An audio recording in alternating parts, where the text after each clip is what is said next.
Bismillahirrahmanirrahim. Assalamualaikum warahmatullahi wabarakatuh. Hello everyone. On this opportunity, I would like to interpret again in this video. So, my name is Galilea Parana. Happy watching everybody.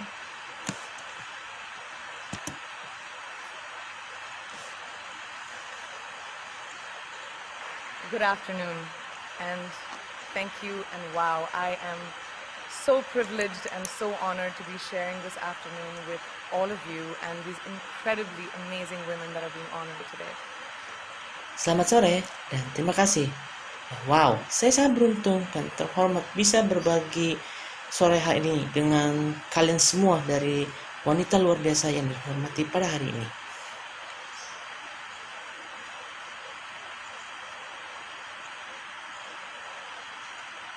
I'd like to extend my congratulations to each one of you, Octavia, Michelle, Kelly, Patty, and all 50 women that have been included in the Impact Report. Saya ingin menyampaikan selamat kepada kalian masing-masing, Octavia, Michelle, Kelly, Patty, dan seluruh 50 wanita yang telah dimasukkan dalam laporan pendampak.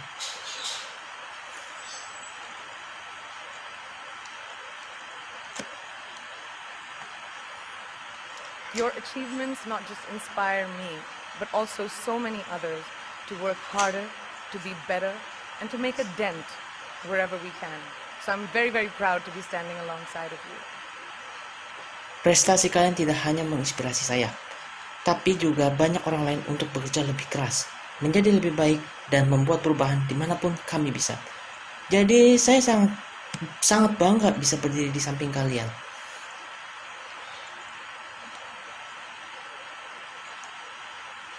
So in life, there are moments when you stop and ask yourself, how did I get here? Like, why am I standing here? Well, this is definitely one of those moments for me.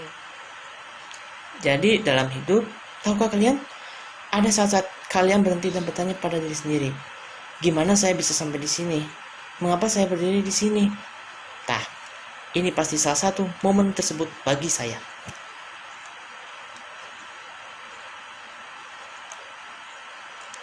And I find myself going back to the beginning, back to my roots. I was born to incredible parents, amazing parents who served as doctors in the Indian Army. Dan saya menemukan diri saya kembali ke awal, kembali ke akar saya. Saya lahir dari orang tua yang luar biasa, orang tua yang luar biasa yang bertugas sebagai dokter di Angkatan Darat India.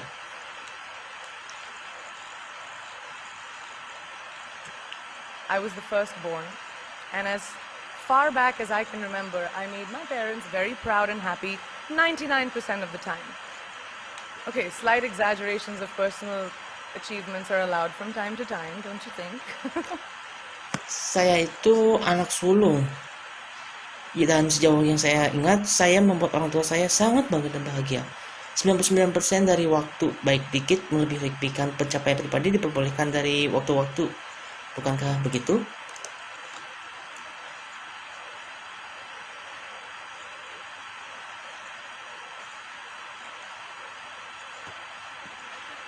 My brother was born a few years later, and even then, nothing changed for me. Adik laki-laki saya lahir beberapa tahun kemudian, dan bahkan kemudian tidak ada yang berubah bagi saya sendiri.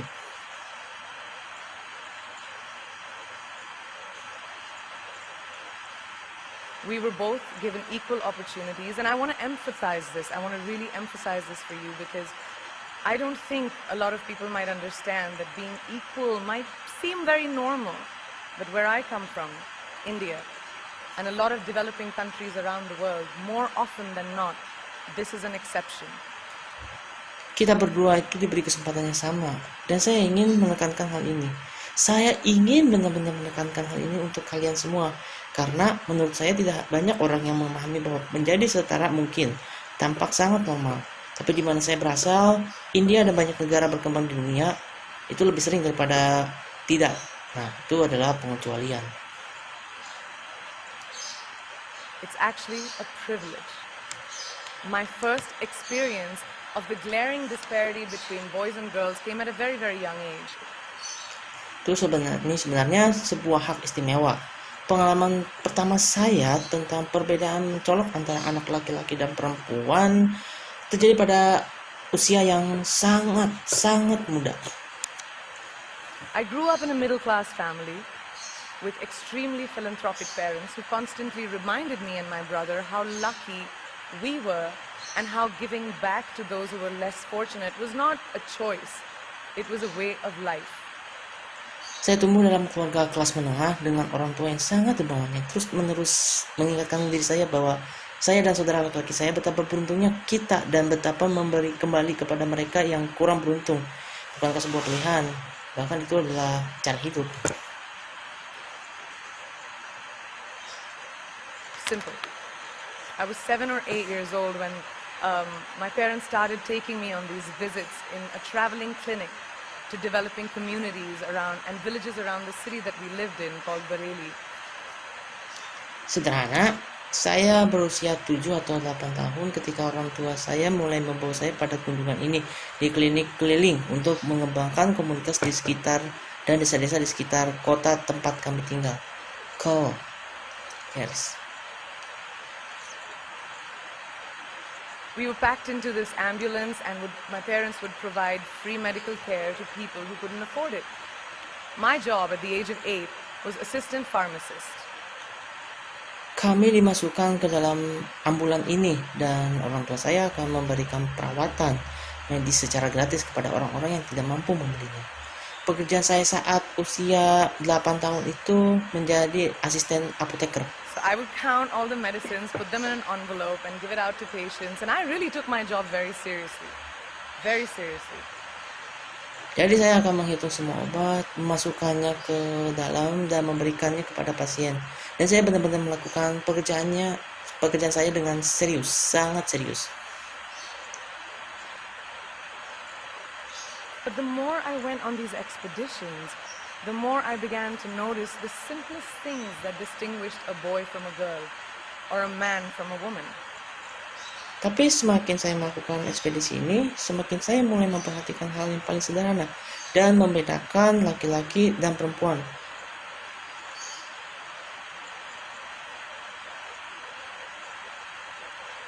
For example, girls were pulled out of school when they hit puberty because they were considered ready for marriage and babies.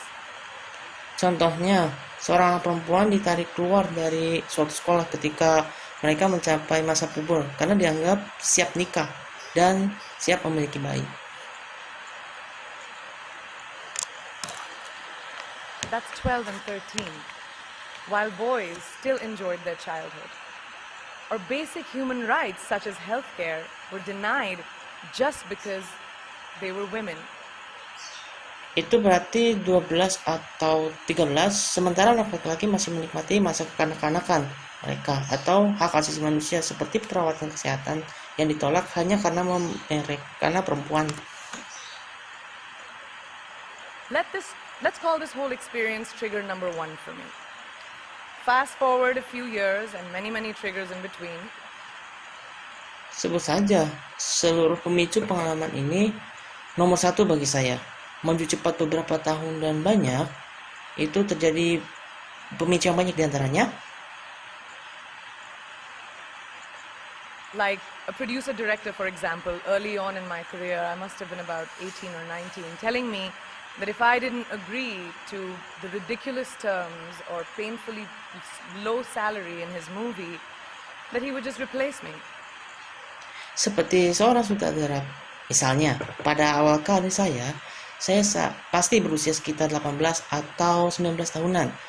Ini mengatakan kepada saya bahwa jika saya tidak menyetujui persyaratan yang konyol atau gaji yang sangat rendah dalam filmnya, dia akan menggantikan saya. Because girls are replaceable in the entertainment business. That was a memorable one. Karena anak perempuan bisa digantikan dalam bisnis hiburan. Itu adalah salah satu yang paling berkesan.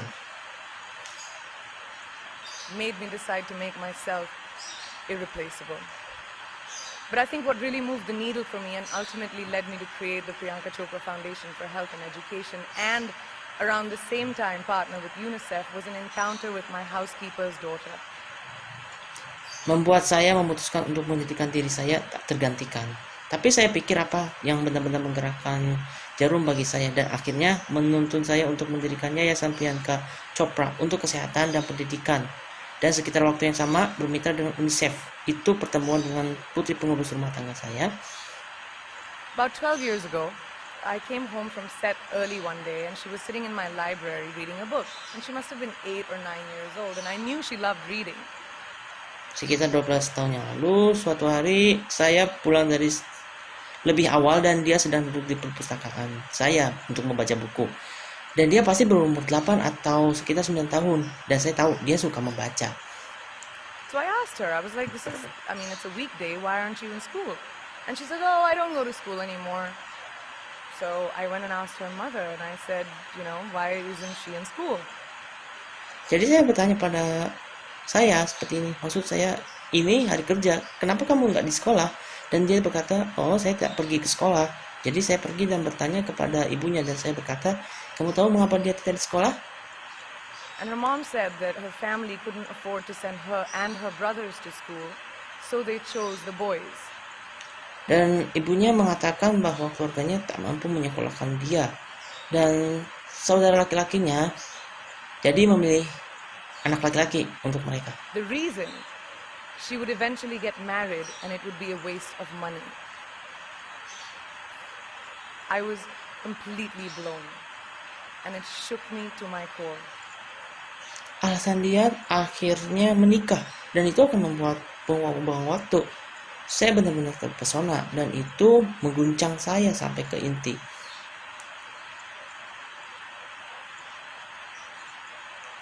Eventually, I decided to cover the cost of her education so that she could continue to learn, because education is a basic human right.